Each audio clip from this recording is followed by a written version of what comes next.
Olha, a cena é a seguinte: o Ricardo III é o grande vilão do teatro shakespeariano. E é uma novidade muito grande no teatro elisabetano. Porque o vilão usual, o modelo do vilão é o Iago, é o vilão dissimulado.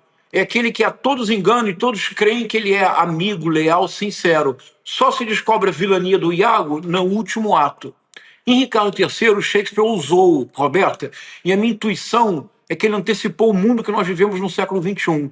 Porque o Ricardo III entra no palco e ele afirma o que ele é. Ele diz assim: I am determined to prove a villain and hate those idle pleasures of these days.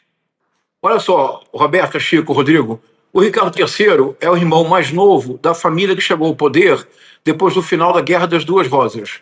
Agora eles chegaram ao poder. O Ricardo III, no entanto, é um homem deforme, um braço maior do que o outro, ele é coxo, ele tem uma corcunda pronunciada, ele é muito feio. Então ele diz: estou decidido a provar-me um vilão e odiar os prazeres vãos destes dias. Porque como é que ele vai fazer com toda a sua deformidade física num momento de festa? Ele diz assim: plots have I laid, tramas urdi, libels and dreams, mentiras e ilusões. By drunken prophecies, olha que lindo isso, Chico. Profecias ébrias, libels and dreams, to set my brother Clarence and the king in deadly hate, the one against the other.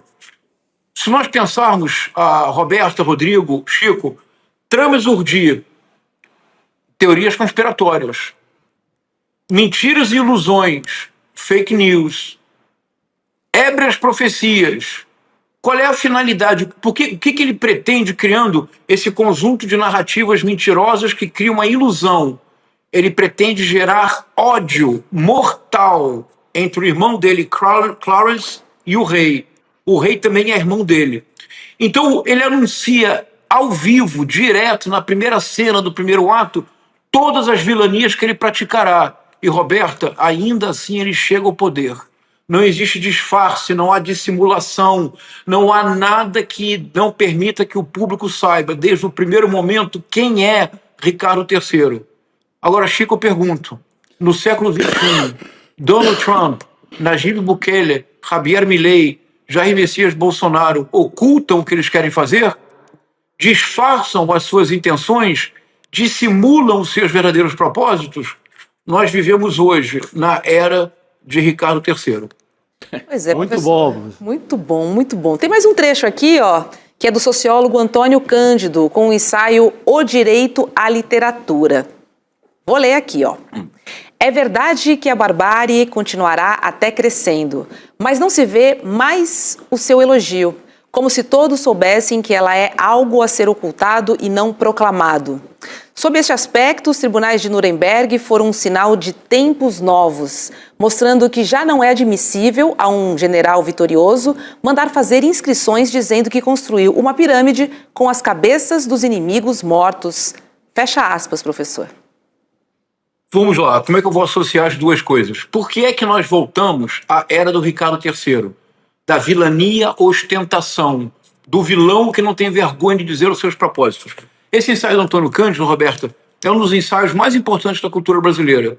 Ele é de 1988 e foi uma palestra que o Antônio Cândido fez para tentar influir na Constituinte. Olha que bonito, Roberta. Ele tinha uma ideia dos direitos elementares da dignidade da pessoa humana: saúde, educação, trabalho, lazer, residência.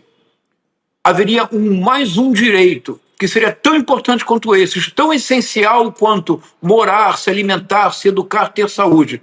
Seria o direito à literatura, isto é, o direito a contar a própria história, o direito, Roberta, a ter a própria voz. Mas de onde vinha este direito? Dizia o Antônio Cândido que após a Segunda Guerra Mundial, depois do trauma causado pela revelação do Holocausto dos tribunais de Nuremberg, as pessoas não tinham mais coragem de assumir preconceitos publicamente. As pessoas já não tinham coragem de tentar diminuir o outro publicamente, que a Segunda Guerra Mundial teria marcado um avanço profundo nos direitos humanos. Roberta, o mundo inaugurado pelo século XXI é um retrocesso tremendo. Hoje, ninguém tem medo de dizer coisas terríveis. Hoje, na União Europeia, se discute a possibilidade da criação de centros de repatriação. Quer dizer o seguinte: se chegarem imigrantes de países pobres, especialmente de países africanos, o que os países da União Europeia farão? Criarão, Roberta, centros de repatriação, campos de concentração para decidir o que fazer com as pessoas e, na maior parte das vezes, para repatriá-las para os seus países. Hoje, o Donald Trump não tem nenhum pudor de afirmar que os Estados Unidos são superiores a outros países. Hoje, o Jair Messias Bolsonaro não teve nenhum constrangimento numa live de imitar uma pessoa morrendo afogada em falta de ar. Hoje, o Javier Milei não tem nenhum pudor de fazer as afirmações absurdas que faz. Perdeu-se o pudor. A barbárie avança porque, ao contrário do mundo que foi inaugurado pelo fim da Segunda Guerra Mundial, hoje todos se dão o direito de celebrar e elogiar a barbárie. Só neste mundo pode haver uma era de Ricardo III.